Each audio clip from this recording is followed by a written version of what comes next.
It's another edition of Time About the Movies, and today we're heading into Memorial Day weekend 1994, May 27th, with three movies in particular, two big movies and then one not so big film, but it has a notable name behind it, and actually several notable names behind it. But let's begin as we usually do by talking about the biggest new release of the weekend, and that was, without a doubt, the live-action film adaptation of The Flintstones, produced by Steven Spielberg.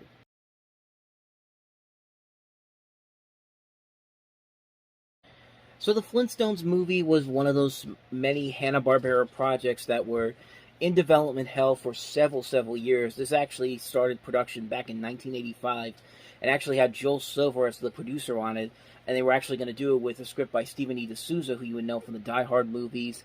Also wrote and directed Street Fighter, and it was going to be directed by Richard Donner. But that never came to be, as the film kind of went into production hell after that. They got many different writers on here. In fact, when they finally put this movie together, they actually got so many writers involved into this that they dubbed them the Flintstone Eight. And there's like a ton of different writers on here. And there's people like notable names like David Silverman from The Simpsons, Steven Sustarix, who you probably don't know by name, but you know his work. He directed Wayne's World 2. Nancy Steen, Neil Thompson, Brian Levant. There's some other names all throughout this, including David Richardson, someone else from The Simpsons. Lowell Gans and Babalu Mandel from City Slickers also worked on it. There were just so many different writers on here that when they actually put the first teaser poster out for it, they couldn't even put all the names of the people that were involved in the final product. They actually had to put a number of different names, and I've got the proof of that right here.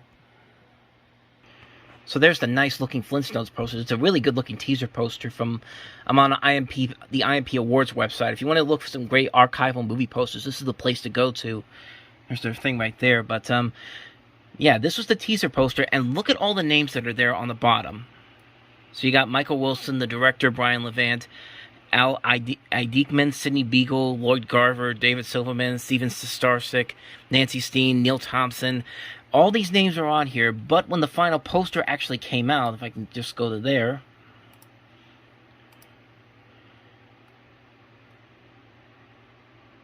yeah, they cut it down to just 4 different writers. Actually, 3 different writers. What am I saying? Tom Parker, Jim Nguyen, and Stephen E. D'Souza. So yeah, all those people that worked on that the script for this didn't even get credited on here. It was mostly the 3 people here who got named for the writing of the script for this movie. But on top of that, there was also different casting all throughout the years. John Candy, Jim Belushi, Dan Aykroyd, Bill Murray, Chevy Chase were all considered for Fred Flintstone at some point. They basically were described as too skinny, and a fat suit would be deemed too inappropriate for this, so they ended up getting John Goodman, who had worked with Spielberg before on the film Always, which wasn't really his best movie, but, I mean, he was okay in it, but, yeah, there was a lot of interesting casting choices they had here. Like Wilma was going to be either Gina Davis, Faith Ford, Catherine O'Hara, of course the mom from Home Alone. Danny DeVito was originally the first choice for Barney, but I don't know. I mean, Danny DeVito, he's a great actor, but he couldn't fit that role. Neither could he fit the role of Fred Flintstone, which he was also involved in. But I mean, after all these years, I mean, he would still make a great Spacely if they ever make the live-action Jetsons movie, which I don't know if they'll ever do, but eventually Rick Moranis got the part, and then Janine Turner from Northern Exposure and Cliffhanger was going to be Betty Rubble, but then Rosie O'Donnell won it over. And there was a lot of controversy about that, mostly because they thought Rosie O'Donnell, Betty Rubble, I think a lot of people thought they were trying to make Betty Rubble look unattractive, but I don't know. I mean, I thought she played the part pretty well, and I think she and Elizabeth Perkins actually fit those roles a little bit better than a lot of people I think would have given them credit for. And especially considering who they were going to get to. Tracy Ullman, Daphne Zuniga were also considered, but they turned it down.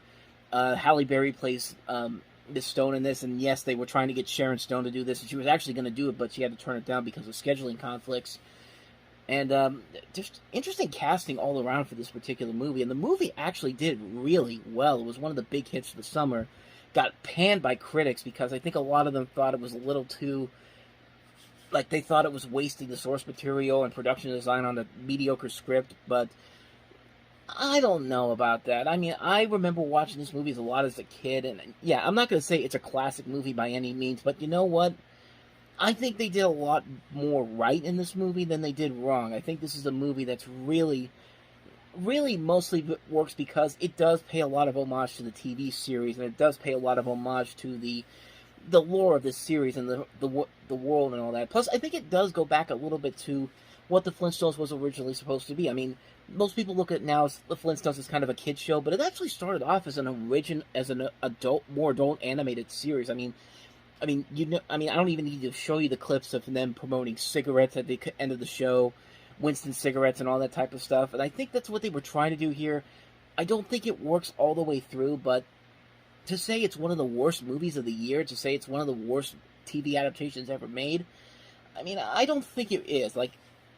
Yeah, the story could have been a whole lot better. I think a lot of people can agree that the story is, there's just too much there. You got embezzlement, you got mother-in-law problems, office politics, extramarital affairs, stuff like that, which, again, if they were trying to go back to what the original tone of the Flintstones was back then, before they eventually brought Pebbles and Bam Bam into it and made it more like a kid's show, then maybe there'd be a point to it, but I think it was just because there was just so many people involved with the script that there was no real way that this movie was really going to be an all-around instant classic. But, for the kids that grew up when the movie came out, myself included, I really enjoyed this movie for what it was. I think they did more right with the series with this than they did wrong. Plus, when you consider that the Flintstones and Viva Rock Vegas came out 6 years later and was seen as a far less superior film, I think they did the best job that they could. Could they have done a whole lot better?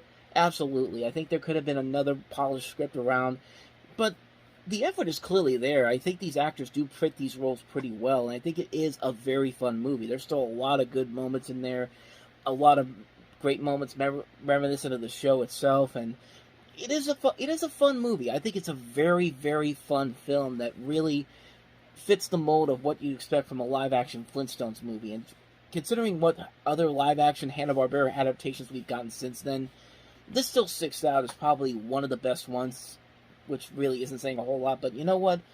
I still really enjoyed it. I still had a ton of fun with it. The Flintstones. Not a great movie, not a perfect movie, but ton of fun.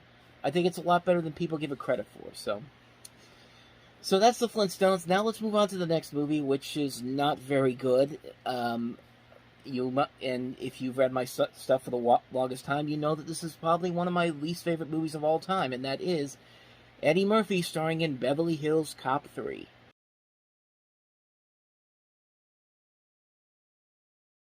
As I talked about before, this is well up there as one of the worst movies I've ever seen. I mean, when I did my top 30 least favorite movies of all time, this was like at the start of it, like around 29, I believe. But this series really took a downfall after the first movie. Like, the second movie wasn't great, but it's certainly way better than anything that's in this movie. I mean, just the potential they had here. You got Eddie Murphy working with John Landis again after he did Trading Places and Coming to America. Some decent, funny moments. You bring back a lot of the old characters. You got Alan Young in here showing up as the central character, Scrooge McDuck. I mean, how could you possibly go wrong? And then the film comes out, you get a lot of unfunny jokes, action scenes that are so poorly done, a lot of continuity errors, and one of the stupidest endings ever, like turning Axel Foley into a cartoon fox. Like, it just doesn't make a whole lot of sense. I don't know why they had to bring in kind of not go all around family film aspect, because it is still rated R, but you just know that this was not how they wanted this to turn out. I mean, for many years now, Eddie Murphy's been trying to get a new Beverly Hills Cop movie made to get this series back on track, and honestly, he should. I mean, there's been attempts. There's been a CBS pilot that they were going to do with the dude from Tropic Thunder, Brandon. Is it Brandon T. Jackson? He was also in Percy Jackson. He was in Big Mama's House, the third one, the one that you shouldn't see, but I mean, it's still Eddie Murphy. The guy still can be really funny, and he's proven in the last couple of years he can still be a great actor. Go watch Dolomite Is My Name on Netflix. I mean, fantastic film that Eddie Murphy should have gotten an Oscar nomination for at least. But I did hear that they're doing another Beverly Hills Cop film, this time with the guys from Bad Boys for Life. And Bad Boys for Life was a great movie. It was actually one of the best sequels I've seen in a long, long time. And, you know, my thing about sequels that come after a long period of time, if you get these guys to do it, they can actually make it work. So apparently it's happening. It's going to be on Netflix. Hopefully it'll be good, but man, Beverly Hills Cop 3 fails compared to what the first two movies were, is that much like with Blues Brothers 2000, which is another terrible sequel to an 80s movie that came out well after its time, you get the sense the film was trying to sell this movie to more younger audiences than to the adults. Like I said, it still has an R rating, but really, take some of the bloodier action sequences in this, and there's a surprising amount of them.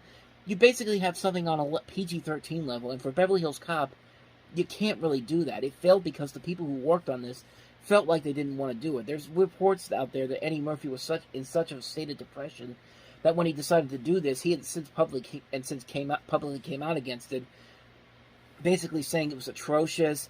It was a disgrace that the character was kind of banished from Hollywood for a while, and he felt that the third film did not reveal enough of the edginess of Axel that was presented in the first two movies. And he's right; it's not in here in this movie.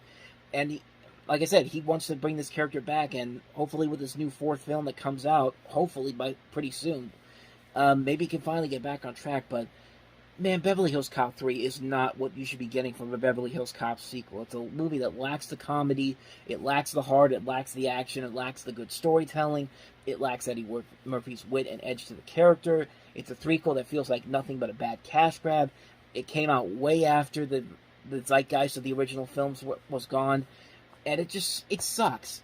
It's plain and simple, it just sucks. It's a movie that's not funny, it's not enjoyable, it's a mess of a film. It was a film that was part of Eddie Murphy's slight downfall in the 90s, and you can definitely see why. It's a movie that just didn't work. Yeah, that's pretty much all I got to say about that one. Beverly Hills Cop 3, it's easily one of the worst movies I've ever seen. In my top, like I said, in my top 30. So, let's end this on a much more positive note. Let's take a look at our last movie, and that is Bernardo Bertolucci's Little Buddha.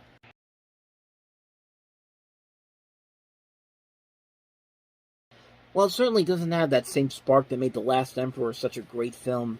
Bernardo Bertolucci actually makes a pretty good movie here. I think it's a movie that it definitely is much higher in comparison to the last movie he did, which was The Sheltering Sky, which was a huge misfire on a number of levels. But this movie's pretty good. I like seeing these performances by Bridget Fonda, Keanu Reeves, Chris Isaac, showing off that they can their range of acting in this. I think they do a pretty good job with the material given to them. It's a very interesting story. You're following these three kids who might be the reincarnation of this Buddhist monk's teacher, and they go to the places in Nepal, and they go through some of these beautiful looking shots that, again, don't have that same kind of epic feel that The Last Emperor did, because The Last Emperor had these amazing epic shots that just stick with you after all these years. This movie doesn't have quite as many of those epic shots, but it is still nicely shot. It's a beautifully made film. Some great acting, some good writing overall. It's a pretty decent film. It's one that I don't think a lot of people really talk about, but it is a very solid film. It's a film that has some nice messages. It has some really good acting all around. It's an underrated film. It's definitely one I would say definitely check it out if you can. Bernardo Bertolucci's Little Buddha. I'd highly recommend it.